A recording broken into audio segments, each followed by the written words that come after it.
Bismillahirrahmanirrahim. Assalamualaikum warahmatullahi wabarakatuh.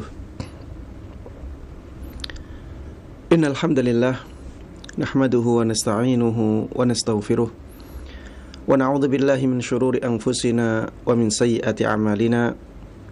May yahdihillahu fala mudhillalah wa may yudlil fala hadiyalah.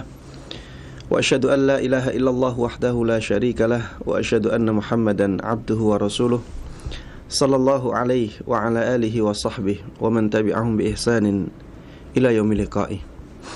Para jamaah sekalian, kaum muslimin dan kaum muslimat, khususnya para pemirsa Roja TV dan para pendengar Radio Roja yang semoga dimuliakan dan dirahmati oleh Allah Subhanahu wa taala. Alhamdulillah, segala puji hanya bagi Allah Subhanahu wa taala yang telah memberikan kenikmatan-kenikmatannya kepada kita semuanya, sehingga pada kesempatan yang baik ini kita bisa bertemu kembali dalam kajian ilmiah ini. Mudah-mudahan Allah Subhanahu wa taala memberikan kepada kita semuanya keikhlasan dalam niat kita menuntut ilmu agama ini, dan mudah-mudahan dengan keikhlasan tersebut ilmu agama yang kita dapatkan bermanfaat, Allah berkahi, dan bisa memberikan kepada kita semuanya kebaikan, kemuliaan, dan kebahagiaan di dunia ini dan di akhirat nanti. Salawat dan salam semoga selalu terlimpahkan kepada Nabi yang sangat kita cintai, Nabi yang sangat kita junjung tinggi, Nabi yang sangat kita teladani, selalu kita taati dan kita percayai, Nabi Agung Muhammad sallallahu alaihi wasallam. Mudah-mudahan salawat dan salam tersebut juga terlimpahkan kepada seluruh keluarga beliau, seluruh sahabat beliau, dan seluruh kaum muslimin yang mengikuti beliau dan para sahabatnya dengan baik hingga hari kiamat nanti. Ikhwati wa akhwati fillah, a'azzani Allah wa iyyakum. Semoga Allah Subhanahu wa taala memberikan kemuliaan dan kekuatan kepada kita semuanya. Pada kesempatan yang telah lalu kita sudah membahas tentang rukun wudu, membasuh wajah. Dan pembahasan itu mengantarkan kita kepada pembahasan tentang membasuh jenggot. Dan pada kesempatan kali ini kita akan membahas tentang rukun wudu yang kedua, yaitu membasuh kedua tangan. Membasuh kedua tangan ini merupakan rukun wudu yang wajib kita lakukan agar wudu kita menjadi sah. Dan para ulama telah sepakat akan wajibnya membasuh kedua tangan sampai ke kedua siku. Dan kesepakatan mereka ini berdasarkan firman Allah Subhanahu wa taala di dalam surat Al-Maidah yang membahas atau menjelaskan tentang ibadah wudu, yaitu surat Al-Maidah ayat 6. Ya ayyuhalladzina amanu idza qumtum ila sholati faghsilu wujuhakum wa aydiyakum ilal marafiq ila akhiril ayah. Wahai orang-orang yang beriman, apabila kalian hendak mendirikan salat, maka basuhlah wajah-wajah kalian dan basuhlah tangan-tangan kalian sampai siku-siku kalian. Dan ketika Allah Subhanahu wa ta'ala memerintahkan hambanya, itu menunjukkan bahwa apa yang diperintahkan itu kewajiban. Karena pada asalnya perintah itu menunjukkan hukum wajib, kecuali apabila di sana ada dalil-dalil yang menunjukkan bahwa perintah tersebut hanya berupa anjuran, dan tidak ada dalil yang menunjukkan bahwa perintah di sini menunjukkan anjuran. Sehingga kita harus berpegang teguh pada kaidah dasar tadi, bahwa perintah itu pada asalnya menunjukkan hukum wajib. Kemudian ketika Allah Subhanahu wa ta'ala mengatakan wa aydiyakum ilal marafiq, basuhlah tangan-tangan kalian sampai siku-siku kalian. Sebagian ulama mengatakan bahwa makna sampai di sini itu berarti bersama. Makna huruf jar ila di dalam ayat ini bermakna huruf ma'a. Sehingga ya, kalau diartikan berdasarkan penafsiran ini, maka artinya basuhlah tangan-tangan kalian beserta sikunya. Sehingga ini menunjukkan wajibnya membasuh siku. Ya, ini menunjukkan wajibnya membasuh siku ketika membasuh tangan dalam wudu. Dan menguatkan penafsiran ini adalah praktek dari Nabi kita Muhammad sallallahu alaihi wasallam. Diriwayatkan dari sahabat Abu Hurairah radhiyallahu taala anhu annahu tawadda'a faghasala yadayhi hatta ashra'a fil 'adudaini, bahwa sahabat Abu Hurairah radhiyallahu taala anhu pernah berwudu, maka beliau pun membasuh kedua tangan beliau sampai ya basuhannya mencapai dua bagian tangan setelah siku, adud, ya. Wa ghasala rijlaihi hatta ashra'a fis saqain, dan beliau membasuh kedua kaki beliau sampai basuhannya mencapai betis, ya, sampai basuhannya mencapai kedua betis beliau. Kemudian beliau, yaitu sahabat Abu Hurairah radhiyallahu taala anhu, mengatakan, hakadha ra'aitu Rasulullah sallallahu alaihi wasallam yatawadda, seperti inilah aku melihat Rasulullah sallallahu alaihi wasallam berwudu. Ini menunjukkan bahwa membasuh bagian dari siku dan bagian dari kedua mata kaki itu diwajibkan, karena ini adalah perbuatan Rasulullah sallallahu alaihi wasallam yang menjelaskan perintah Allah Subhanahu wa taala di dalam Al-Qur'an. Kemudian di antara yang menguatkan ya pendapat ini, yaitu wajibnya memasukkan bagian dari siku ya untuk dibasuh ketika membasuh kedua tangan, adalah kaidah yang disebutkan oleh para ulama, ma la yatimmul wajibu illa bihi fahuwa wajib, ma la yatimmul wajibu illa bihi fahuwa wajib. Sesuatu yang sebuah kewajiban tidak akan sempurna kecuali dengannya, maka sesuatu itu hukumnya wajib.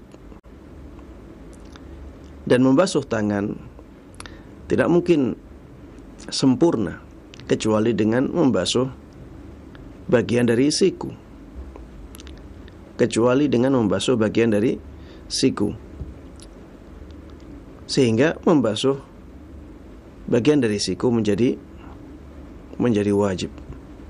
Ya, membasuh bagian dari siku menjadi wajib. Baik, intinya dari penjelasan ini semuanya ya, bahwa membasuh tangan itu diwajibkan dan ini merupakan rukun wudu. Para ulama rahimahumullahu jami'an telah bersepakat akan wajibnya membasuh kedua tangan dalam berwudu.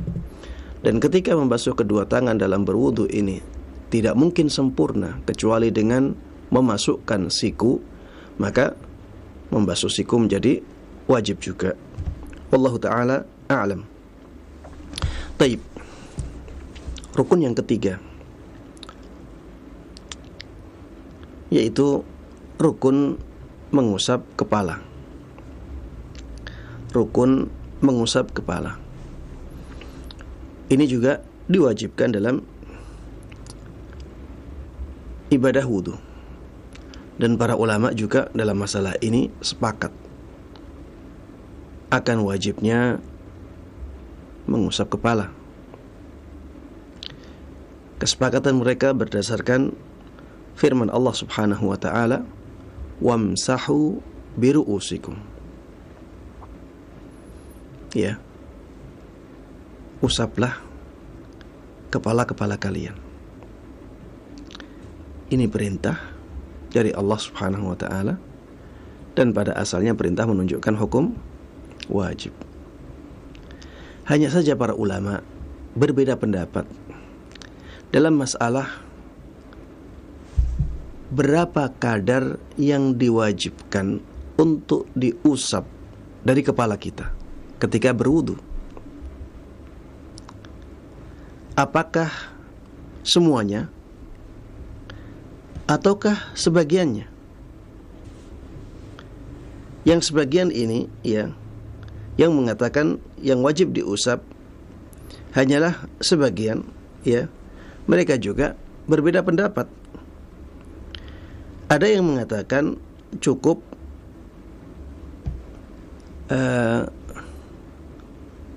seperempat. Ada yang mengatakan cukup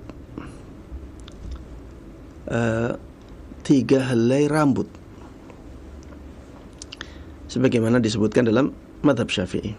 Yang seperempat sebagaimana disebutkan dalam mazhab Hambali.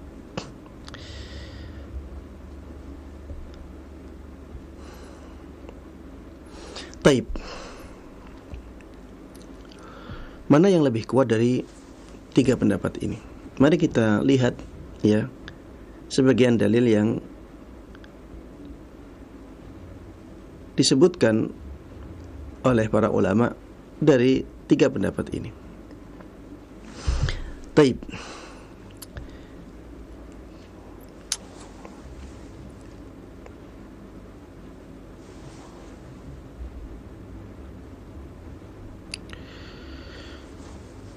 Yang mengatakan bahwa taib, di sana ada 3 pendapat. Taib, kalau kita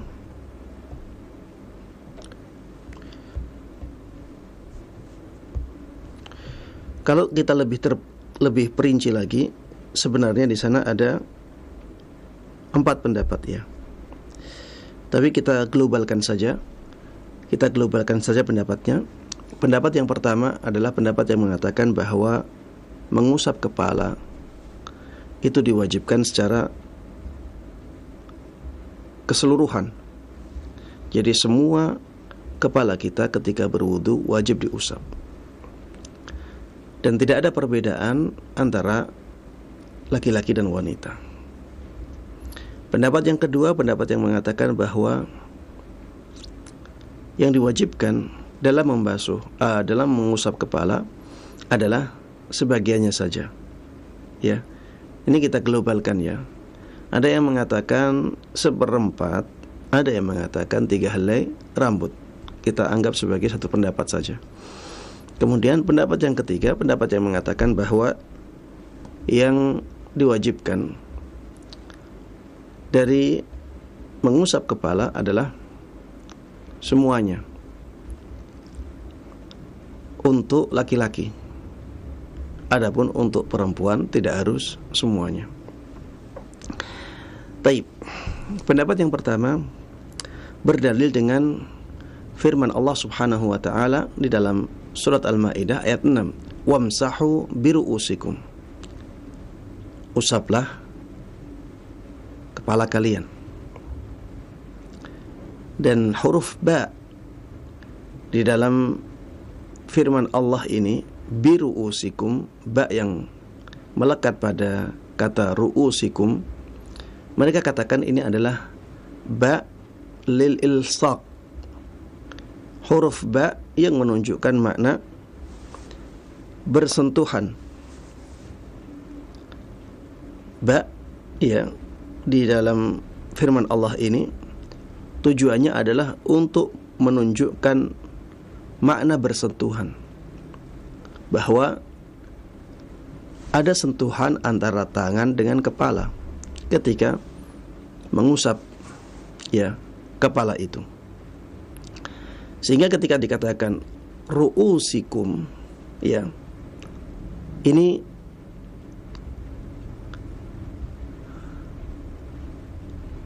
ada kata nakirah yang disandarkan kepada isim ma'rifah. Ru'us, kepala, di sini bentuknya nakirah, diidhafahkan atau disandarkan kepada kum, yaitu isim dhamir ya, dan isim dhamir itu ma'rifah. Ketika ada isim nakirah disandarkan kepada isim ma'rifah, maka itu menunjukkan keumuman, itu menunjukkan makna umum. Sehingga kata-kata biru'usikum itu artinya semua kepala kalian.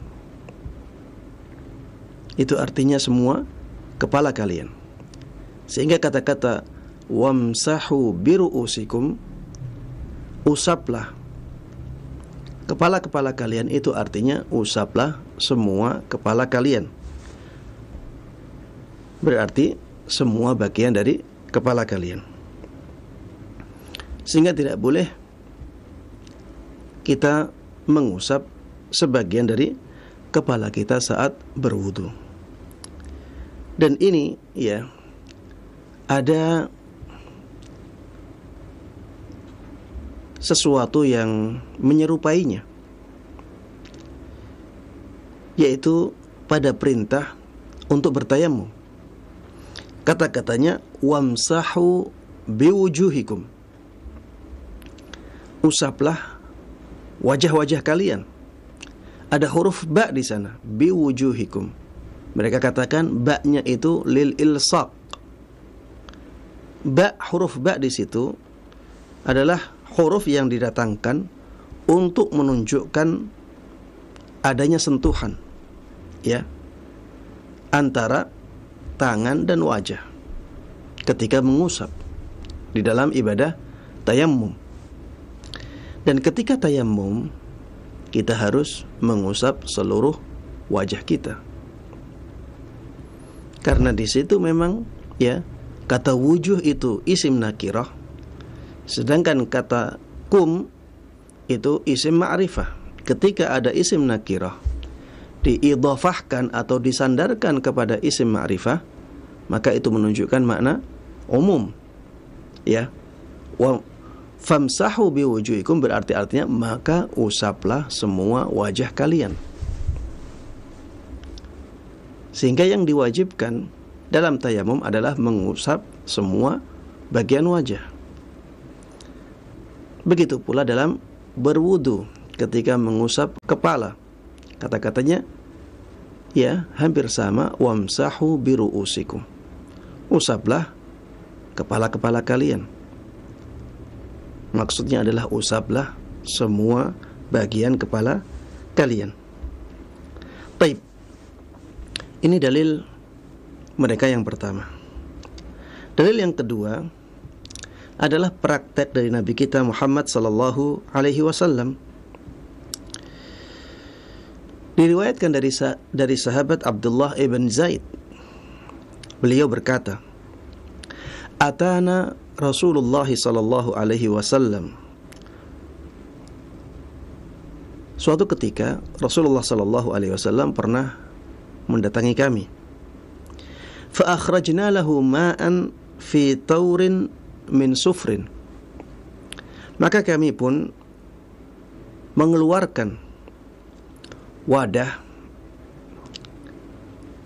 yang terbuat dari tembaga dengan kualitas yang bagus, yang di dalamnya ada airnya, untuk Rasulullah sallallahu alaihi wasallam. Fatawadda'a faghasala wajhahu thalatha. Maka beliau pun berwudu dengan air yang ada di dalam wadah itu, dan beliau membasuh wajahnya hingga 3 kali. Wa yadayhi marrataini ilal mirfaqain. Dan beliau membasuh kedua tangan beliau 2 kali.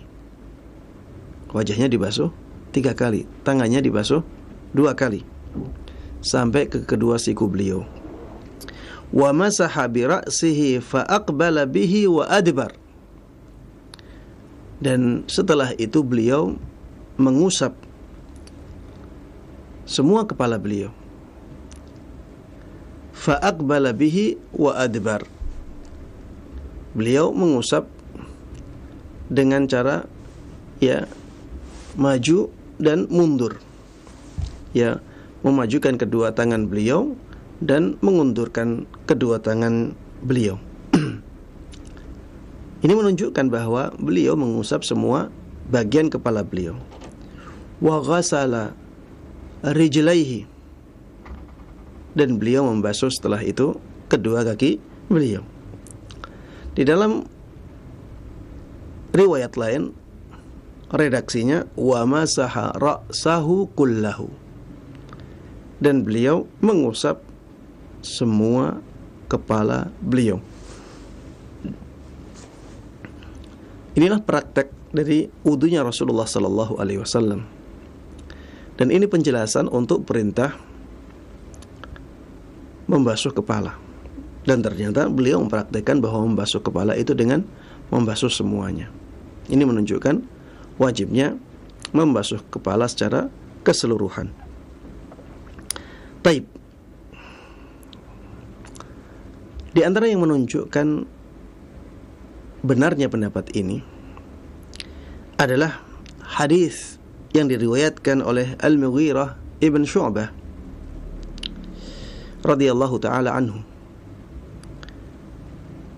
anna Nabiya sallallahu alaihi wasallam tawadda famasaha ala khuffaihi, bahwa Nabi kita Muhammad sallallahu alaihi wasallam suatu ketika pernah berwudu, maka beliau pun mengusap 2 khufnya, wa muqaddami ra'sihi wa ala imamatihi, dan beliau mengusap bagian depan kepala beliau dan mengusap imamahnya, sorban beliau. Di sini Rasulullah sallallahu alaihi wasallam tidak cukup mengusap bagian depan kepala beliau, tentunya yang ada rambutnya, tapi beliau juga mengusap sorban beliau. Kalau mengusap sebagian dari kepala itu sudah cukup, harusnya Rasulullah sallallahu alaihi wasallam mencukupkan diri dengan mengusap bagian depan kepala beliau saja yang ada rambutnya. Tidak perlu beliau mengusap sorbannya. Dan ini perbuatan beliau untuk menjelaskan perintah Allah Subhanahu wa taala dalam ayat wudu, wamsahu biru'usikum. Usaplah kepala-kepala kalian. Sehingga ini menunjukkan bahwa cara mengusap kepala adalah dengan mengusap keseluruhannya. Tapi inilah sebagian dalil yang disebutkan untuk pendapat yang pertama. Untuk pendapat yang kedua, yang mengatakan bahwa yang wajib dibasuh dari kepala kita adalah sebagiannya. Ada yang mengatakan setengah, ada yang mengatakan seperempat, ada yang mengatakan cukup 3 helai rambut, ya. Dalil mereka adalah kaidah yang disebutkan oleh sebagian dari mereka, bahwa ba di dalam firman Allah Subhanahu wa taala, wamsahu biru'usikum, itu ba untuk menunjukkan makna sebagian. Huruf ba di situ adalah huruf ba yang gunanya atau manfaatnya adalah untuk menunjukkan makna sebagian. Ba litab'id, huruf ba yang menunjukkan makna sebagian. Sehingga firman Allah Subhanahu wa taala, wamsahu biru'usikum, artinya adalah usaplah sebagian dari kepala kalian. Sehingga ini menunjukkan bahwa yang diwajibkan untuk dibasuh dari kepala kita ketika berwudu adalah sebagian dari kepala kita saja. Hanya saja dalam pendapat ini, ya, ada perbedaan lagi. Ada yang mengatakan yang wajib dibasuh itu setengah kepala, ada yang mengatakan yang wajib dibasuh itu seperempatnya, ada yang mengatakan yang wajib dibasuh itu cukup 3 helai rambut, ya. Kemudian dalil lain yang mereka sebutkan adalah adanya riwayat dari Nabi kita Muhammad sallallahu alaihi wasallam yang menunjukkan bahwa beliau hanya mengusap bagian depan kepala beliau saja, ya. Jadi kalau dikatakan bagian depan dari kepala bukan wajah, ya, karena wajah tidak masuk dalam pembahasan kita lagi. Wajah sudah ada pembahasan di awal. Kepala itu setelah wajah. Kalau dikatakan membasuh bagian depan kepala, berarti bagian kepala setelah wajah yang paling awal. Ada riwayat yang mengatakan bahwa Rasulullah sallallahu alaihi wasallam berwudu dan mengusap bagian awal kepala beliau saja. Dan ini menunjukkan, ya, bahwa membasuh semua kepala itu tidak diwajibkan. Baik. Dalil pendapat yang ketiga yang mengatakan bahwa membasuh semua kepala hanya diwajibkan untuk laki-laki. Adapun untuk perempuan tidak diwajibkan untuk membasuh semuanya. Sebagian saja sudah cukup. Dalil dari pendapat ini adalah perbuatan dari ibunda kita Aisyah radhiyallahu taala anha. Diriwayatkan dari beliau, atau ada riwayat dari ibunda kita Aisyah radhiyallahu taala anha, pernah beliau mengusap bagian depan kepala beliau saja ketika berwudu. Dan pendapat ini adalah pendapat Imam Ahmad rahimahullahu ta'ala dalam salah satu riwayat yang dinukil dari beliau. Taib, mana pendapat yang paling kuat dari 3 pendapat yang kita sebutkan ini? Wallahu a'lam, ya. Pendapat yang paling kuat dari 3 pendapat ini adalah pendapat yang pertama. Kenapa? Karena dalil-dalilnya lebih kuat.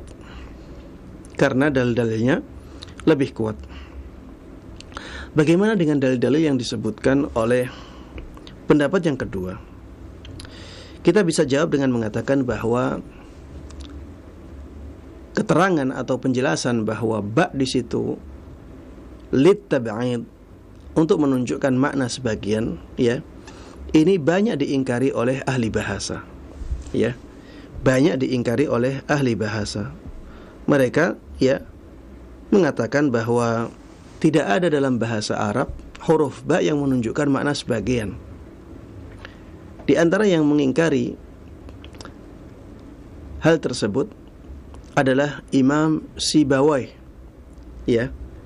Beliau mengingkari penjelasan itu dalam 15 tempat di dalam kitabnya. Ibnu Barhan juga mengatakan demikian.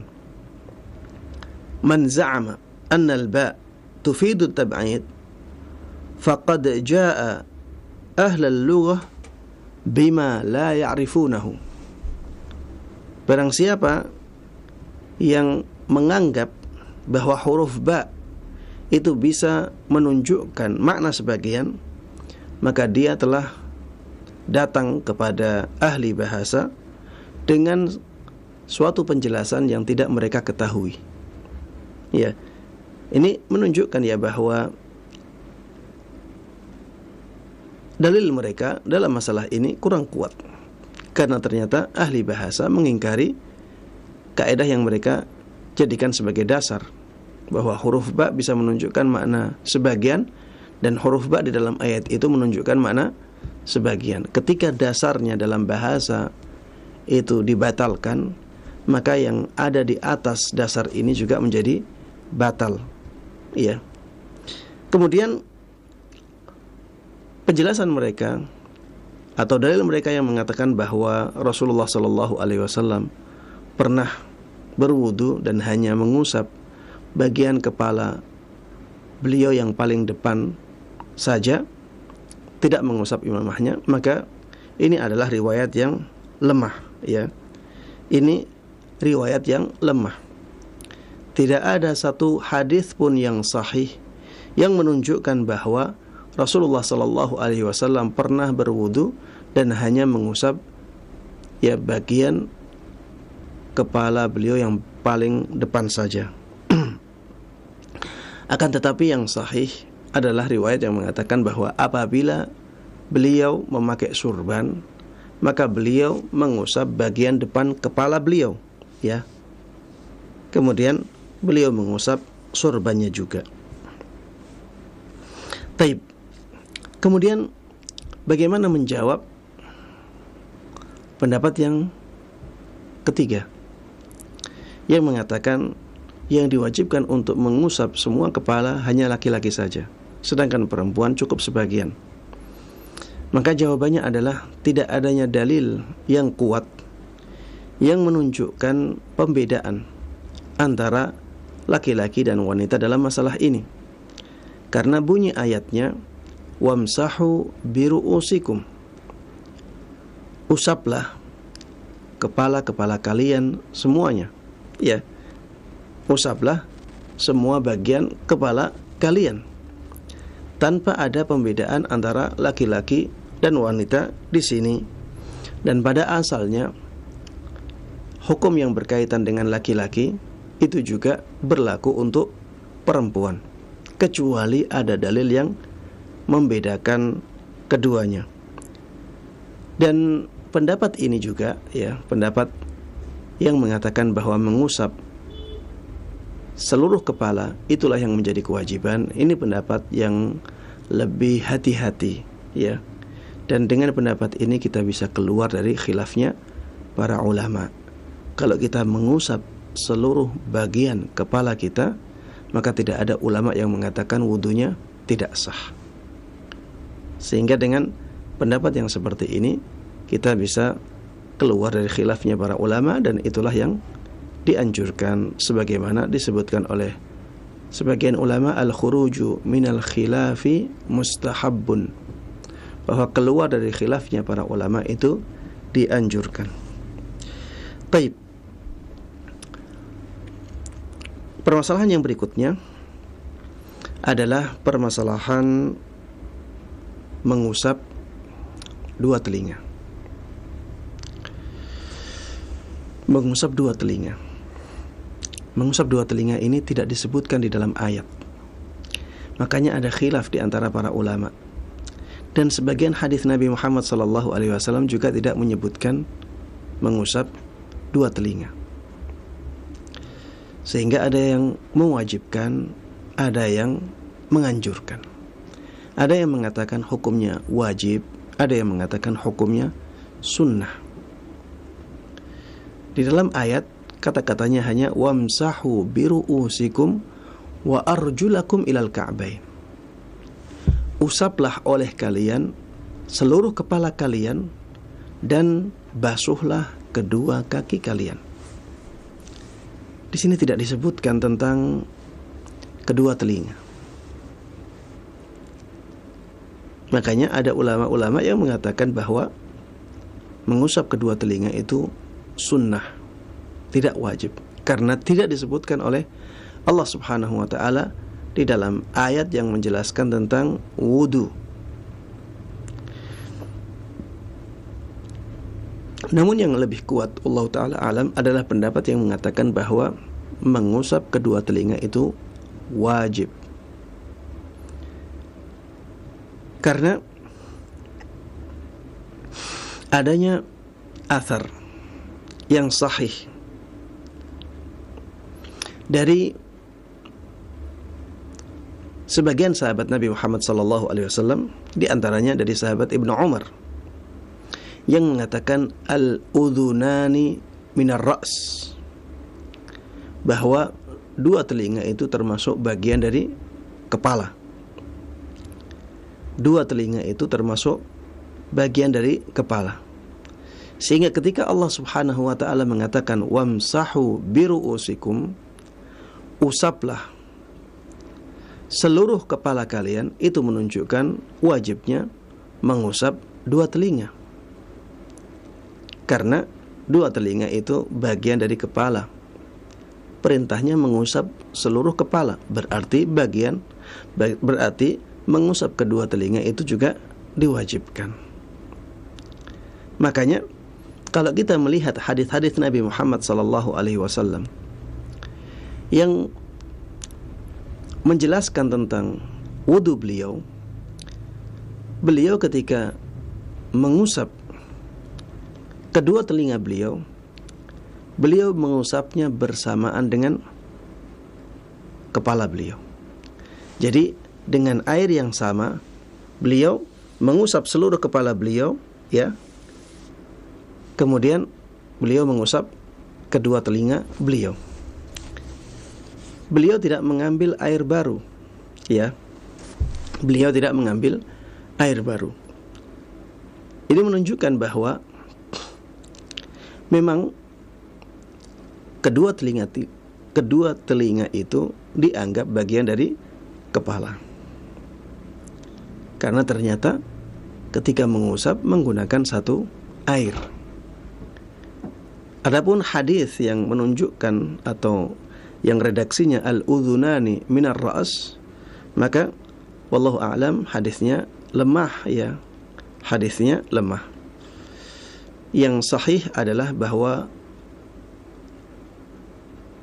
itu perkataan sebagian sahabat Nabi Muhammad sallallahu alaihi wasallam, sebagaimana saya sebutkan tadi, bahwa itu perkataan dinukil, ya, diantaranya dari sahabat Ibnu Umar radhiyallahu taala anhuma. Dan perkataan sahabat, ya, itu bisa dijadikan sebagai hujjah, ya, apabila tidak menyelisih perkataan sahabat yang lainnya dan tidak menyelisihi dalil lain yang lebih kuat.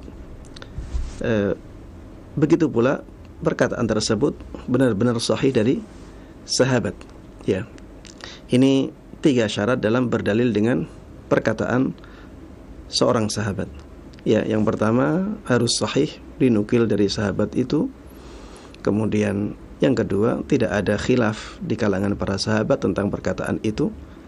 Dan yang ketiga, perkataan tersebut tidak menyelisih dalil lain yang lebih kuat, ya, seperti hadis atau Al-Quran. Baik. Yang menguatkan, ya, pendapat ini bahwa mengusap kedua telinga itu diwajibkan adalah hadis-hadis yang menjelaskan di dalamnya bahwa Rasulullah sallallahu alaihi wasallam ketika berwudu, beliau mengusap semua kepalanya dan kedua telinganya marratan wahidah, sekali, ya. Beliau mengusap semua kepala beliau dan kedua telinga beliau sebanyak sekali. Dan penjelasan tentang ini banyak, ya. Diriwayatkan dari sahabat Ali ibn Abi Thalib radhiyallahu taala anhu, diriwayatkan juga dari sahabat Ibnu Abbas radhiyallahu taala anhuma, diriwayatkan juga dari sahabat Uthman ibn Affan radhiyallahu taala anhu, juga diriwayatkan dari sahabat Rubai' radhiyallahu taala anhu. Imam As-San'ani, ya, dalam kitab beliau Subulus Salam, ya, beliau mengatakan kulluhum muttafiquna ala anna mashahuma ma'ar ra'si marratan wahidah. Para sahabat ini, ya, yang disebutkan tadi, sahabat Ali, sahabat Ibnu Abbas, sahabat Rubai' dan sahabat Uthman ibn Affan radhiyallahu taala anhum, semuanya sepakat dalam penjelasannya bahwa mengusap dua telinga itu bersama dengan mengusap kepala dan dilakukan satu kali. Maksud dari dilakukan satu kali ini adalah dengan satu air. Jadi mengambil air, ya, untuk diusapkan di kepala dan dua telinga. Kenapa demikian? Karena kalau seseorang mengambil air baru untuk mengusap dua telinganya setelah dia mengambil air untuk mengusap kepalanya, maka tidak bisa dikatakan dengan redaksi yang demikian. Redaksinya bahwa Rasulullah Shallallahu Alaihi Wasallam ketika berwudu itu beliau mengusap kepala dan dua telinganya sekali. Kepala dan dua telinganya sekali. Kalau Rasulullah Shallallahu Alaihi Wasallam, ya, beliau mengambil airnya sebanyak dua kali, maka tidak bisa dijelaskan dengan redaksi yang seperti ini, ya. Kalaupun ada kemungkinan makna itu, maka kemungkinan makna itu kemungkinan yang lemah, kemungkinan yang jauh.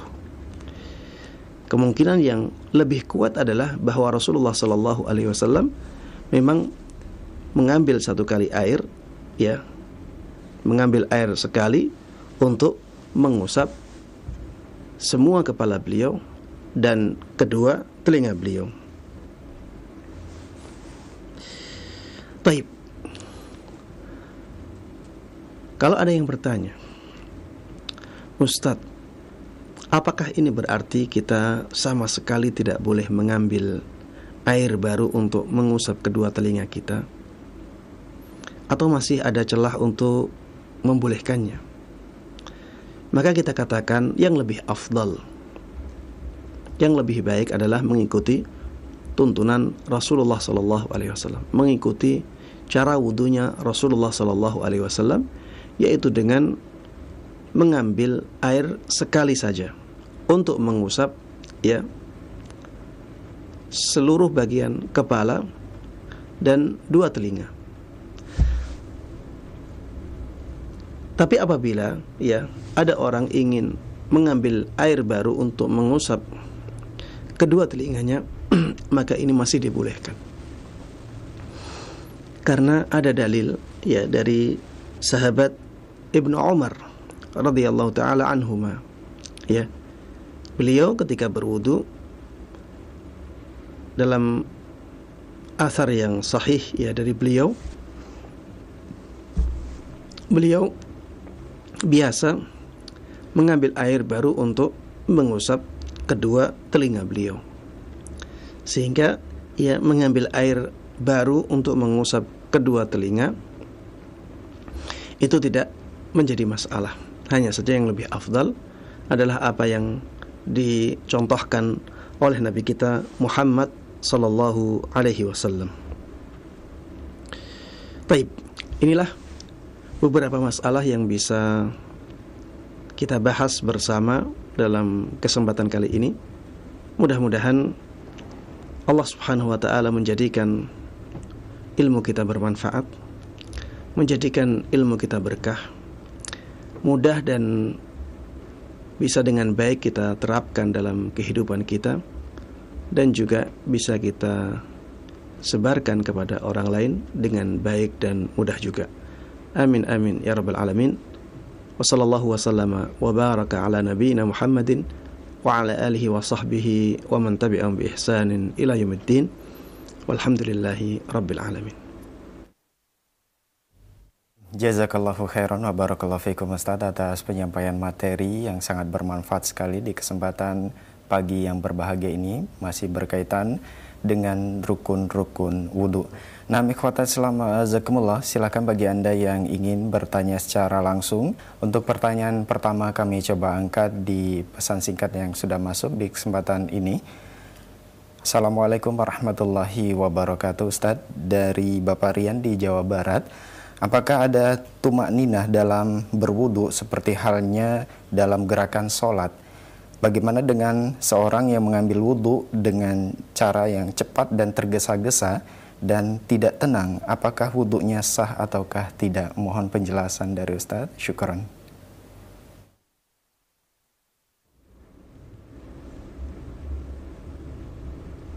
Baik. Masya Allah, pertanyaan yang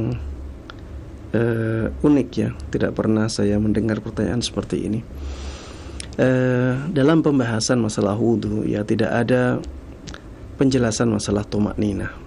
Karena yang dimaksud dengan tumak ninah adalah tenangnya anggota badan kita saat melakukan sesuatu ya. Dalam sholat ya, pembahasan ini ada. Ketika orang tumak ninah dalam ruku, maksudnya adalah ketika dia ruku ya, dia menenangkan semua anggota tubuhnya ketika dia dalam posisi ruku. Ya, tumakninah itu artinya tenang.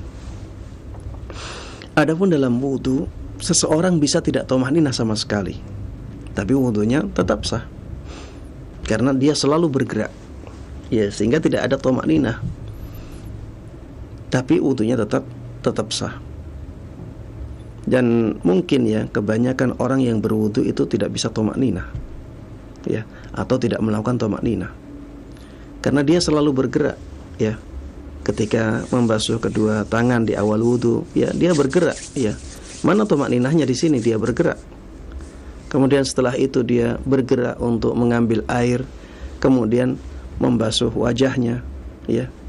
Ini bergerak lagi. Kemudian setelah itu dia membasuh kedua tangannya, bergerak lagi. Kemudian setelah itu dia mengusap semua kepalanya dan mengusap kedua telinganya, bergerak. Kemudian setelah itu bergerak untuk membasuh kakinya. Ini semuanya gerakan. Tidak ada ya anjuran untuk tumakninah dalam berwudu. Tidak ada anjuran untuk tumakninah dalam berwudu. Sehingga apabila ada orang dia berwudu dengan cara yang cepat, tapi dia memenuhi rukun-rukun wudu tersebut, maka wudunya dianggap sah. Wallahu ta'ala a'lam. Nah, jazakallahu khairan wa barakallahu fikum Ustaz atas penjelasan yang disampaikan. Semoga bermanfaat untuk penanya dan kita semua yang menyimak. Masih bertanya melalui pesan singkat kembali dari hamba Allah. Assalamualaikum warahmatullahi wabarakatuh Ustaz. Ustaz, bagaimana tata cara berwudu dan mandi wajib di kali atau di pinggir pantai? Sementara biasanya air kali di kampung digunakan untuk kebutuhan sehari-hari seperti mencuci pakaian, mencuci piring, buang air besar dan buang air kecil dan lain sebagainya. Mohon nasihat dari Ustaz. Jazakallahu khairan.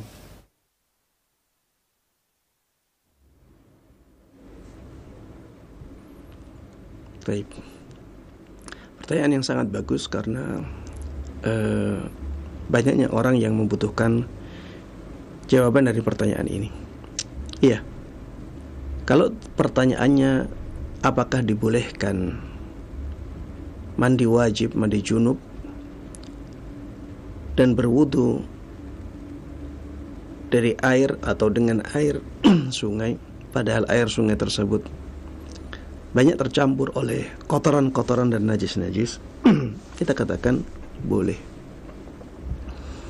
Kenapa? Karena air sungai itu banyak. Karena air sungai itu banyak. Dan Rasulullah sallallahu alaihi wasallam pernah mengatakan, "Innal ma'a tahurun la yunajjisuhu syai'un." Sesungguhnya air itu bisa mensucikan dan dia tidak bisa dinajiskan oleh sesuatu apapun. Tidak ada yang bisa menajiskan air. Air itu suci dan bisa mensucikan. Tidak ada yang bisa menajiskan air. Para ulama mengatakan yang dimaksud dengan air di sini adalah air yang jumlahnya banyak. Dan air sungai itu air yang jumlahnya banyak. Dia mengalir terus-menerus. Ya. Sehingga air yang banyak itu, air sungai ini tidak terpengaruh oleh najis yang dimasukkan ke dalamnya. Ada orang, ya mohon maaf, BAB di sungai, ada yang buang air kecil di sungai, ya ada yang mencuci pakaian, ada yang mencuci piring, ya semuanya diarahkan ke sungai. Tapi ya tetap saja sungai tersebut dianggap ya airnya suci karena banyaknya air sungai tersebut. Air yang banyak itu masuk dalam hadis Nabi Muhammad sallallahu alaihi wasallam, "Innal ma'a tahurun la yunajjisuhu syai'un." Bahwa sesungguhnya air itu suci dan mensucikan dan tidak ada yang bisa menajiskan air tersebut. Apabila ada yang mengatakan, "Ustaz, air yang seperti itu kan tidak baik secara kesehatan." Maka jawabannya adalah kita harus bedakan antara sisi kesehatan dengan sisi syariat. Kita harus bedakan antara sisi kesehatan dengan sisi syariat. Ketika syariat menjelaskan tentang sesuatu, ya, maka itulah yang harus kita ikuti dalam menjelaskan tentang hukumnya. Itulah yang harus kita katakan ketika menjelaskan hukum. Karena hukum syariat itu harus didasarkan pada dalil. Maka apapun yang dikatakan oleh dalil, maka kita sampaikan, kita katakan. Adapun masalah ini tidak sesuai dengan aturan kesehatan, maka itu perkara yang kedua. Sekarang kita sedang membahas wudu di air yang seperti ini sah atau tidak. Kita tidak sedang membahas tentang wudu di air tersebut itu tidak menyehatkan atau akan mempengaruhi kesehatan. Tidak, kita tidak membahas tentang itu. Yang sedang kita bahas adalah bagaimana hukum Allah Subhanahu wa taala pada masalah wudu di air yang demikian. Dan kita temukan bahwa Allah Subhanahu wa taala telah menjelaskan hal tersebut melalui lisan Nabi kita Muhammad sallallahu alaihi wasallam, "Innal ma'a tahurun la yunajjisuhu syai'un." Bahwa sesungguhnya air itu suci dan mensucikan dan tidak ada yang bisa menajiskan air tersebut. Ya. Dan sudah saya sebutkan tadi, para ulama memaknai hadis ini untuk air yang banyak kadarnya.